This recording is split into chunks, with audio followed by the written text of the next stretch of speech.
திராவிட முன்னேற்றக் கழகம் ஆட்சி அமைந்து 3 ஆண்டுகள் முடிவடையக்கூடிய நிலையில் தமிழகத்தில் கடந்த ஆண்டை விட தற்பொழுது கொலை கொள்ளை சம்பவங்கள், கள்ளச்சாராயம், போதை மருந்து கடத்தல், கஞ்சா, குட்கா போன்றவை அதிக அளவில் திமுக ஆட்சியில் நடைபெற்று வருவதாகவும் அதை திமுகவின் நிர்வாகிகளே விற்பதாகவும் தற்பொழுது செய்திகளை நம்மால் பார்க்க முடிகிறது. கடந்த 2 வாரங்களில் மட்டும் கஞ்சா மற்றும் குட்கா கடத்தல் வழக்கில் அதிக அளவு கைது செய்யப்பட்டது திமுகவின் நிர்வாகிகளும் திமுகவின் தொண்டர்களும் என்பதை நம்மால் பார்க்க முடிந்தது. இதனைத் தொடர்ந்து திராவிட முன்னேற்றக் கழகத்தின் தலைவரும் தமிழக முதல்வர் ஸ்டாலின் அவர்கள் மக்களவை தேர்தலில் பிரச்சாரம் செய்ததன் காரணமாக ஓய்வு எடுப்பதற்காக கொடைக்கானலூருக்கு சென்றுள்ளார்.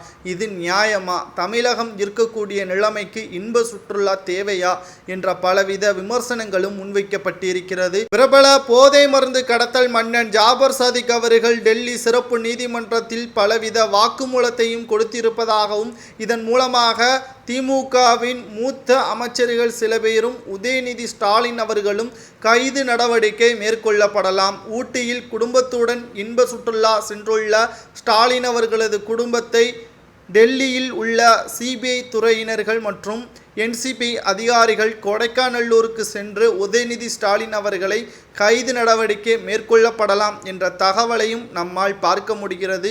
ஒட்டுமொத்த தமிழகமே தற்பொழுது கஞ்சா மற்றும் போதைக்கு அடிமையாகி இளைஞர்கள் வழிகட்ட வழியில் செயல்படுவதற்கு உறுதுணையாக இருக்கின்ற திமுக அவர்களது குடும்பம் மட்டும் சிறப்பாக ஓய்வெடுப்பதற்காக கொடைக்கானலூருக்கு, அதுவும் போலீஸ் பாதுகாப்புடன் அவர்கள் செல்லும் இடமெல்லாம் பலத்த பாதுகாப்புடன் தற்பொழுது கொடைக்கானலூரே சுற்றி வளைத்து போலீஸ் பாதுகாப்புடன் இருக்கக்கூடிய வகையில்தான் அமைந்திருக்கிறது. காரணம், அவர்களது நிம்மதி கெட்டுவிடக்கூடாது என்பதற்காக.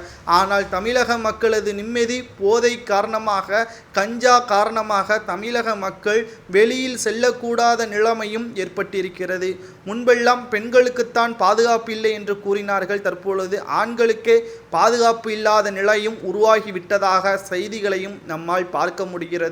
ஒட்டுமொத்தமாக திராவிட முன்னேற்றக் கழகத்தின் ஆட்சிக்கு முற்றுப்புள்ளி வைக்கும் விதமாக இந்த மக்களவை தேர்தல் முடிவுகள் வெளியாகும்.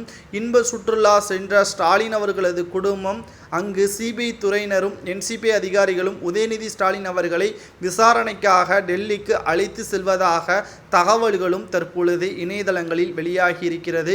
இதை பற்றி அடுத்த வீடியோவில் முழுமையாக தெளிவாக நாம் பார்க்கலாம். அதுவரை நமது வீடியோவிற்கு மறக்காம பின்தொடருங்கள், ஒரு சப்ஸ்கிரைப் பண்ணுங்க. நன்றி, வணக்கம்.